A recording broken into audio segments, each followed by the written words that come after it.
একটা জেনারেলকেও ধরতে পারেননি, একটাও ফাঁসি দিতে পারেননি। তবে আমি আমার নেতা মেজর ডালিমের কণ্ঠে কণ্ঠ মিলিয়ে বলছি, ইউনূস সরকারকে থাকতে হবে, ওনাকে থাকতে হবে, এছাড়া কোনো উপায় নেই। তবে যেটা মেজর ডালিম বলেছেন, ওয়াকারুজ্জামান সহ 30টা জেনারেলরে বাইন্দালামু এবং ঝুলামু। ডক্টর ইউনূসের আসলে কি ক্ষমতায় থাকা উচিত কিনা, ডক্টর ইউনূস কি ক্ষমতায় থাকতে পারবেন কিনা, দর্শক এমন আলোচনা এখন সামনে আসছে। নির্বাচনের ঘোষণা দিয়ে দিয়েছেন 26-এ নির্বাচন করবেন। ডক্টর ইউনূসকে নির্বাচনে যদি ক্ষমতা থাকতে হয় তাহলে তার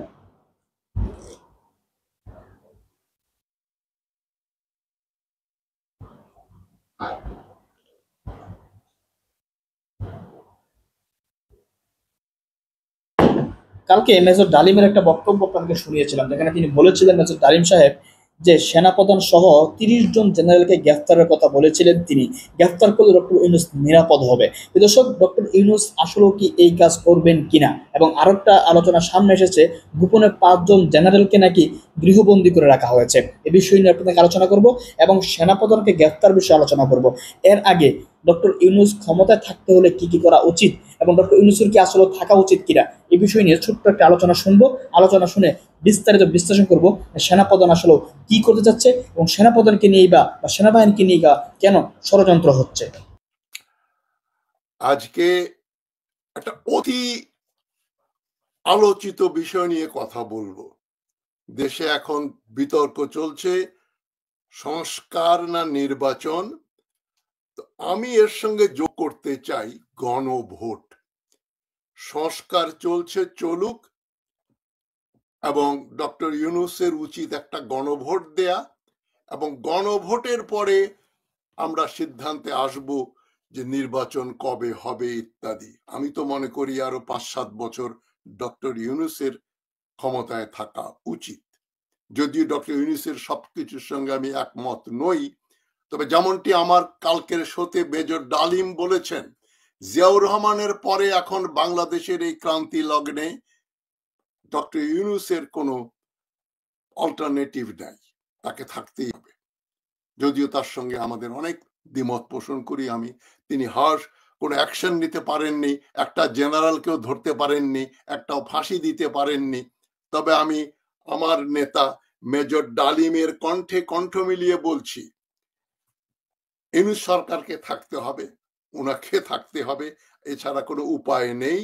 তবে যেটা মেজর ডালিম বলেছেন, ওয়াকারুজ্জামান সহ 30টা জেনারেলরে বাইন্দালামু এবং ঝুলামু। এই কাজ ডক্টর ইউনূস পারবেন কি পারবেন না দেখা যাবে। তবে নির্বাচিত হয়ে যে সরকার আসবে তাদেরকে ওই পথে যেতেই হবে, ঝুলাইতে হবে।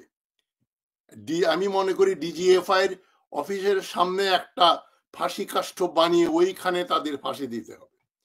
30টা জেনারেল এবং আর যারা যারা দেশের সঙ্গে বেইমানি করেছে, মানুষ হত্যা করেছে। এটাই আমার আজকের মূল বক্তব্যের ভূমিকা। তবে আমি যেটা মনে করি, এখনই হুঁশিয়ারি দেওয়া উচিত, জেনারেল ওয়াকার, তুমি যতই মিথ্যাচার করো, ভারতের সঙ্গে যোগাযোগ করো, ভারতীয় সেনাবাহিনীর প্রধানের সঙ্গে সখ্যতা গড়ে তোলো, আর নামাজের ইমামতি করো, তাতে জনগণের জানার বাকি নাই তুমি কি মাল। তুমি অগাস্টের 3 তারিখে সিদ্ধান্ত দিয়েছো যে আমরা আর গুলি করব না, এটা তোমার সিদ্ধান্ত না, লেফটেন্যান্ট কর্নেল এন্ড বিলো যারা আছে তাদের সিদ্ধান্ত, সৈনিকদের সিদ্ধান্ত, হাবিলদারদের সিদ্ধান্ত, সুবেদারদের সিদ্ধান্ত। সেই সিদ্ধান্ত মেনে তুমি হিরো হতে চাচ্ছ, 600 লোককে ধরে রেখে আবার ভারতে পাঠিয়ে দিচ্ছ। তুমি আসিফ নজরুলের সঙ্গে ষড়যন্ত্র করেছো।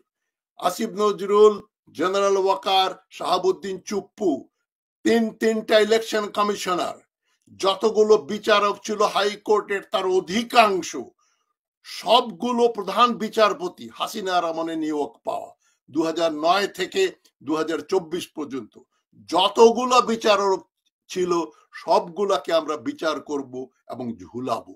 তোমরা ঝুলে যাবার অপরাধ করেছো, ক্ষমা নেই তোমাদের। এখন আমি আজকের আলোচনা খুবই অল্প সময় নিয়ে করব, যে বেশি কথা বলে আপনাদের সময় ক্ষেপণ করব না।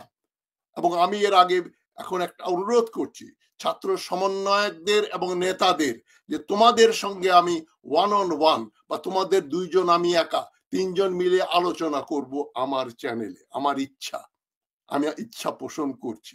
তোমাদের যদি আমার কথা শুনতে ভালো লাগে, পছন্দ হয়, আমিও জনপ্রিয় কোনো ইউটিউবার নই, আমি খুব ভালো, আমার কণ্ঠস্বরও ভালো না, খুব গুছিয়ে হয়তো কথাও বলতে পারি না, এবং বিনোদনও দেই না। সুতরাং যারা মনে করো আমার সঙ্গে কথা বললে তোমাদের মাধ্যমে আমি কিছু শিখবো, আমার মাধ্যমে তোমরাও কিছু শিখবে, কিছু করতে পারবে দেশের জন্য, এই আশা পোষণ করে আমি সমন্বয়কদের আহ্বান করছি, যারা তাদের চেনো তাদেরকে বলছি অনুরোধ করতে। এই 150-200 সমন্বয়কের ভিতরে 2-3 জন তো রাজি হবে হয়তো আমার সঙ্গে কথা বলার জন্য। আমি খুবই আনন্দের সঙ্গে তাদের সঙ্গে কথা বলবো।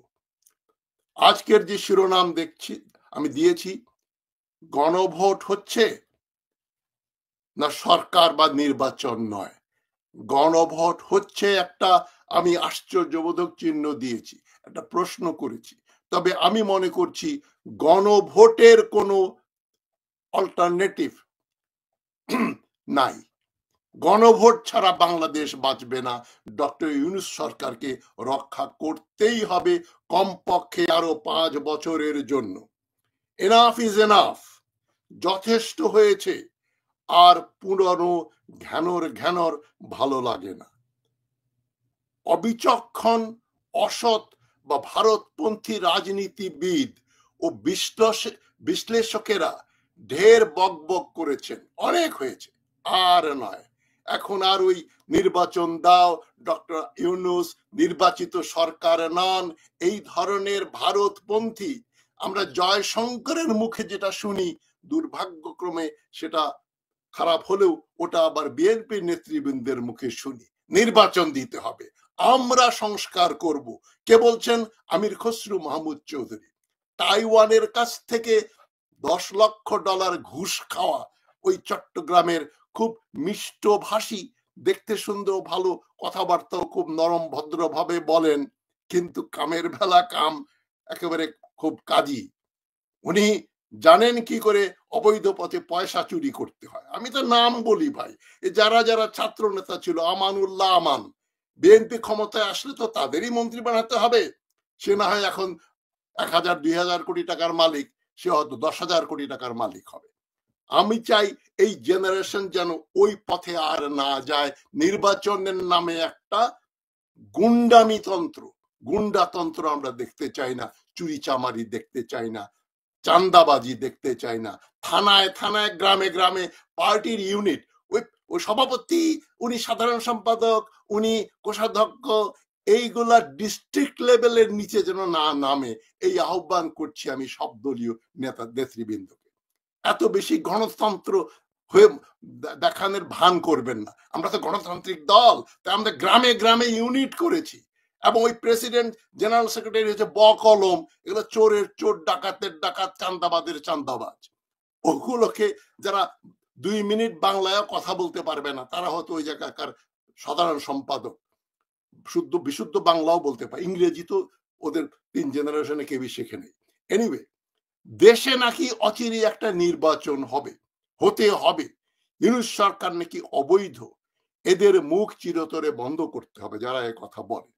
ইউনূস সরকারকে সংস্কার শেষ করার আগে অনতিবিলম্বে দেশে একটা গণভোটের আয়োজন করতে হবে। এটাই আমার আজকের মূল বিষয়। খুব ছোট্ট কথা, গণভোটের বিষয়বস্তু কি হবে? বিষয়বস্তু হবে, আপনারা কি ইউনূস সরকারকে আরো 5 বছর সময় দিতে চান? হ্যাঁ এবং না, এই হবে সিদ্ধান্ত। জনগণের কাছে এটা ডক্টর ইউনূসের, আমি মনে করি যখন এরকম চাপ আসছে চারদিক থেকে, তো আপনি ঘাবড়াবেন না। মেজর ডালিমের মতো লোক আপনার সমর্থনে আমার চ্যানেলে এসে কণ্ঠ মিলিয়ে কথা বলেছেন, ডক্টর ইউনূসকে থাকতেই হবে।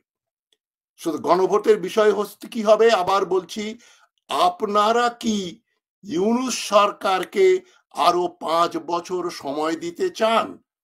হ্যাঁ বা না এই সিদ্ধান্তে আমরা চলে আসব। আমি বিশ্বাস করি 80% ভোট ডক্টর ইউনূসের 5 বছর বা আরো বেশি সময় থাকার পক্ষে পড়বে। ইউনূস সরকার মানে ইউনূস সরকার, ইউনূস সাহেবের যদি খোদা না খাস্তা কিছু হয়, উনি যদি না থাকেন বা পদত্যাগ কিছু করেন, এই কন্টিনিউয়েশন ইউনূস সরকারের মধ্য থেকে বা বাইরে থেকে আরেকজনকে আমরা প্রধান উপদেষ্টা বা প্রেসিডেন্ট বানাবো। আমি তো চাই উনি প্রেসিডেন্ট হন এবং দেশে একটা প্রেসিডেন্সিয়াল ফর্ম চালু হোক। এই পার্লামেন্টারি গণতন্ত্র বাংলাদেশে চলে না। এই গণভোটের রায় বাংলাদেশের অদূর ভবিষ্যতের রাজনীতি নিয়ন্ত্রণ করুক, এটাই আমার কামনা।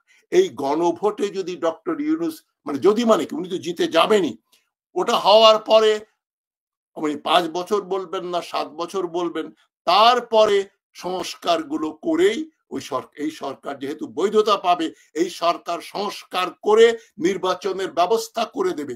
কি ধরনের শাসনতন্ত্র হবে সেটা করবে। বিএনপির এক নেতা বললেন সেদিন, যত ইচ্ছা সংস্কার করুন, শাসনতন্ত্রের উপর কোনো হাত দেয়া যাবে না। এটা একটা মূর্খের বাচালতা। মূর্খ, আমি ওনাকে মূর্খ বলছি না, তবে মূর্খ সুলভ একটা কথা। সংবিধান মানে কি, যেটা শেখ মুজিবুর রহমানের আমাদের ডক্টর কামাল হোসেন লিখে দিয়েছিল ভারতের সংবিধানের অনুকরণ করে, সেখানে কিন্তু একটা জিনিস ঢুকিয়ে দিল, প্রধানমন্ত্রী শেখ মুজিবুর রহমানকে একজন ডিক্টেটর বানিয়ে দিল। ওই সংবিধানে আছে প্রধানমন্ত্রীকে কোনো অনাস্থা ভোট দিয়ে ক্ষমতাচ্যুত করা যাবে না। ফান্ডামেন্টাল রাইটস বলে কোনো জিনিস সেখানে নাই, গ্যারান্টি নাই, ডেমোক্রেসির কোনো গ্যারান্টি নাই। ওই 72 সালের কনস্টিটিউশন আমরা নর্দমায় ফেলে দেব। কনস্টিটিউশনের বিরুদ্ধেই তো বিপ্লব হয়। যারা বিপ্লব বোঝেন না তারা বড় বড় কথা বলছেন। যে দলের লোক আমার এখনই নির্বাচনের কথা বলেন বা জুন মাসের ভিতর নির্বাচনের কথা বলেন, এই অর্বাচীন জেনারেল ওয়াকার, যার 2 পয়সার অকাত, যার ক্ষমতা নাই, যার এটা বলার কোনো অধিকারে নেই, সেও ফ্যাস ফ্যাস করে কবে নির্বাচন হতে হবে। সাহস বাড়তে বাড়তে বাড়তে বাড়তে এমন বেড়ে গেছে, এই ভারতীয় দালালেরা ইউনিফর্ম পরে এখনো জনগণকে কিন্তু তারাই শাসন করছে। তাদের এজেন্ট আসিফ নজরুল এবং আরো 2-4 জন ভেতরে ভেতরে আছেন। এবং সেনানিবাস থেকে শুরু করে আপনার সেক্রেটারিয়েট এবং ব্যবসা বাণিজ্যের ক্ষেত্রে সিন্ডিকেট, চাঁদাবাজ যারা ছিল, তারা কিন্তু এখনো বহাল তবিয়তে বেঁচে আছে। আমরা আব্দুল্লাহ ওয়াল মিন্টু গ্রুপ বা এস আলম বা বসুন্ধরা, এদের সবগুলোকে আমরা কাশিমপুর জেলে ঢুকাতে চাই, বিচার করতে চাই। বিচারে এই খুনি লুটেরাদের ফাঁসি হবে। আজিজ খান, তার ভাই ফারুক খান, যারা দেশ থেকে টাকা বিলিয়নস অফ ডলার হাসিনা মাধ্যমে চুরি করে নিয়ে গেছে, তাদেরকে বিচার করতে হবে। এ সমস্ত করার জন্যই এই সরকার আরো 5 বছর সময় দরকার। এটাই আমি চাই। আপনারা আমার এই কথাগুলো ছড়িয়ে দিন এবং বলুন যে গণভোটের বিষয়বস্তু হবে, আপনারা কি আরো 5 বছর ইউনূস সরকারকে ক্ষমতায় দেখতে চান? আমি চাই এটাই বাংলাদেশের একেবারে টেকনাফ থেকে তেতুলিয়া পর্যন্ত এই স্লোগান যেন সর্বত্র হয়। এবং মির্জা ফখরুল কিন্তু বুঝে গেছেন, উনি কদিন আগে কিন্তু বলেছেন, আমরা এমন কি করেছি যে নির্বাচনের কথা বললেই লোকজন গালাগালি করে। এই যে বুঝে গেছেন, আপনার গ্রাসরুটস নির্বাচন চায় না, আপনার গ্রাসরুটস আমানদের মন্ত্রী দেখতে চায় না। এনাফ ইজ এনাফ, যথেষ্ট হয়েছে। এবার বাড়ি যান, যা পয়সা করে চুরি করেছেন নিয়ে আমেরিকা চলে পালায়া যান, পারলে এখানে থাকলে ধরবো আমরা, ধরলে কিন্তু ঝুলাবো। এই হচ্ছে আমার আজকের বাণী। ভালো থাকবেন সবাই। ইনকিলাব জিন্দাবাদ। আসসালামু আলাইকুম। দর্শক, আলোচনা শুনেছেন, কালকে মেজর ডালিম সাহেব তাজ হাসমির টক শোতে তিনি আলোচনা করেছেন। সেখানে তিনি বলেছেন 30 জন জেনারেল, সেনাপতি 30 জন জেনারেলকে গ্রেফতার করতে হবে এবং সেখানে পদবঞ্চিত যে সমস্ত কর্মকর্তা রয়েছেন তাদেরকে নিয়োগ দিতে হবে। তাহলে ডক্টর ইউনূস শান্তি থাকতে পারবেন এবং তার এই সিদ্ধান্ত 90% যে সমস্ত সেরা সদস্য রয়েছেন, বিভিন্ন হাবিলদার, বিভিন্ন সিপাহী, তারা নাকি মেনে নেবেন। তো যেহেতু মেজর ডালিমের কথা বলেছেন, তার কাছে ইনফরমেশন রয়েছে এবং তিনিও একজন বিপ্লবের, আমি বলবো যে অগ্রনায়ক, যিনি বাংলাদেশকে বড় বিপদ থেকে রক্ষা করেছেন, তো তিনি অবশ্য বুঝেন কোন সিচুয়েশনে কি করতে হবে। ডক্টর ইউনূসের প্রতি মেজর ডালিমের সমর্থন রয়েছে। এখন কথা হচ্ছে তিনি কি এমন বড় রিস্ক নেবেন কিনা। আমি বলতে পারি এই রিস্ক ডক্টর ইউনূস দিবেন না, কারণ ডক্টর ইউনূসেরই মূলত ক্ষমতায় থাকার কোনো সম্ভাবনা নেই, বা তিনি ক্ষমতাতে থাকবেন তার এই আশাটাও নেই। তিনি আজকে আমি নিউজ দেখলাম, সেখানে জানিয়ে দেওয়া হয়েছে 26 জুনের মধ্যেই নির্বাচন করা হবে। এই জন্য যে সমস্ত সংস্কারগুলো রয়েছে সেই সংস্কারগুলো দ্রুত করার জন্য তিনি অনুরোধ করেছেন। তার মানে ডক্টর ইউনূস ক্ষমতায় চলে যাচ্ছেন 26 সালের জুন মাসের আগে নির্বাচন হবে।